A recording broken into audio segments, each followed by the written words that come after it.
Okay, so here's our pears. We got some there and then some in the sink here. We're gonna go ahead and scrub the outside of those. Just take your vegetable brush here and you just wash the outside of them gently to get any dirt or wild yeasts off of them. We're just gonna go ahead and do that on all of these. I've got the pears, well, half of the pears, washed and scrubbed. So now we're gonna take and cut any bad spots, take the stems off, take the pits out, and then we're gonna put them in this nylon bag that I have just inside of a pan. This is just a grain bag that I got at the Homebrew shop, by the way. So you just take both ends of the pear off, slice it in half, and decore it just like you would an apple.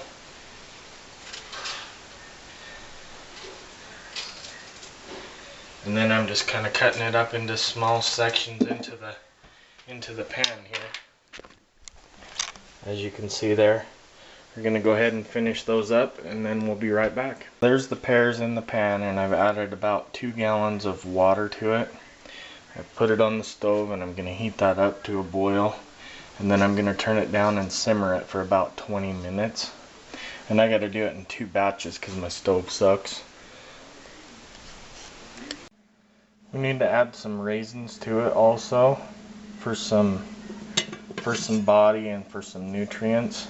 So I'm just going to run my knife through the raisins, give them a quick chop, and then I'll put half of them in this batch and half of them in the next batch. This is about 2 cups of raisins. And I just take this bag and I bunch it up and I wrap a string around it and tie the top so nothing can get out.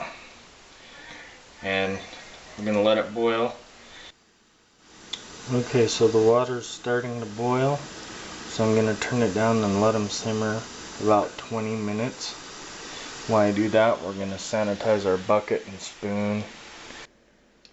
Okay, so the recipe calls for 7.5 pounds of sugar. It's about 2 cups of sugar per pound. So I went ahead and measured out 12 cups of sugar, which is like 6 pounds of sugar. Go on the light side, we can always add more, but we can't take it away. And we're going to dump it down into our sanitized bucket here. Okay. And then we're going to remove our pan from the stove and let it cool a little bit.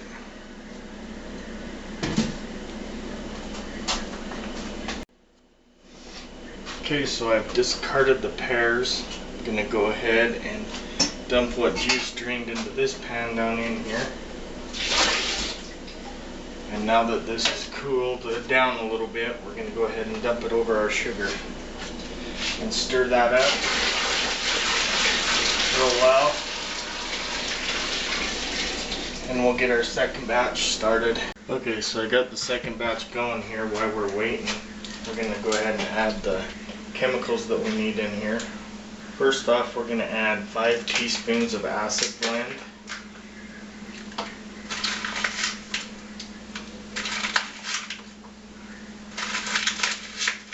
Then we're going to add 2.5 teaspoons of pectic enzyme.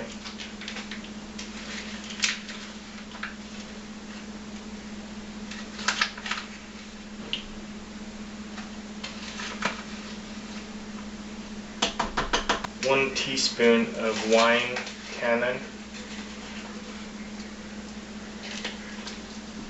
and a 1/2 teaspoon of potassium metabisulfite. This is to kill any wild yeast or anything that's in the wine. We'll stir that up, mix that in real good.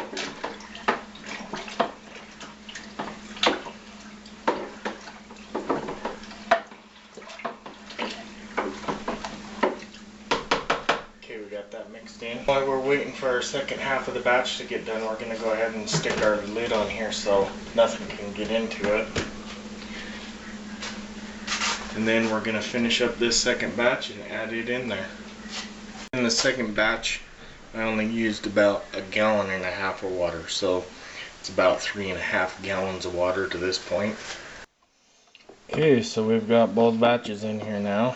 Now we got just over 5 gallons of liquid in here. And we're just gonna let this sit overnight before we pitch our yeast to make sure it's at the right temperature and to let those chemicals kind of evaporate. So we're gonna go ahead and cover it up and put it in the brew room and wait until tomorrow. Okay, so it's been 24 hours now. We're gonna go ahead and check our gravity on our must here. So we'll just grab our sanitizer, spray our spoon down. Then we're just gonna give this a quick stir just to kind of mix everything back up after it's set. And then we'll get our turkey baster and we're gonna fill our hydrometer tube, but we'll sanitize everything first. Okay, so I've taken a hydrometer reading and we're at 1.060. We want to bring that up a little bit, so we're going to add a couple of more cups of sugar. I want to get it to 1.085 about, or 1.090. So we're going to go ahead and add some sugar and I'll get it to that point and then we'll be right back. So I've got my sanitized cup here. Just going to pour some sugar in there. We'll go 2 cups. We're just going to stir it in here. Stir it till it's all dissolved well in it. And then we'll take another reading.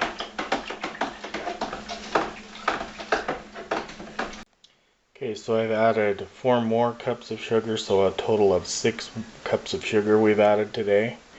And now we've got a reading of 1.080, which comes out to about 10-11% alcohol potential, and that's right where we want it. Okay, so I've got a packet of champagne yeast here. I went ahead and cut the top off. We're just going to go ahead and sprinkle that evenly over the top of our must.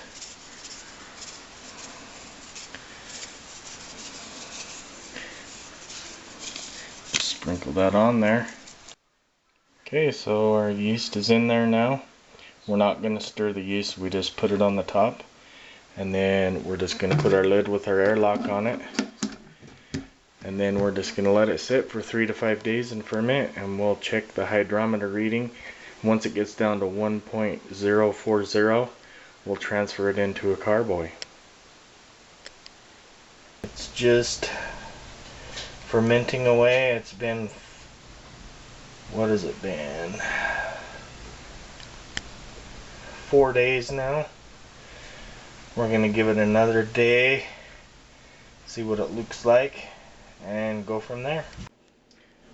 Okay, so here's our pear wine. It's been 6 days. It's ready to be racked into the secondary now. I've got the secondary all sanitized, and I'm going to go ahead and rack it from the primary to the secondary. Okay, so I got the pear wine all racked into the secondary, got it in the brew room, and now it's just going to sit for like a month.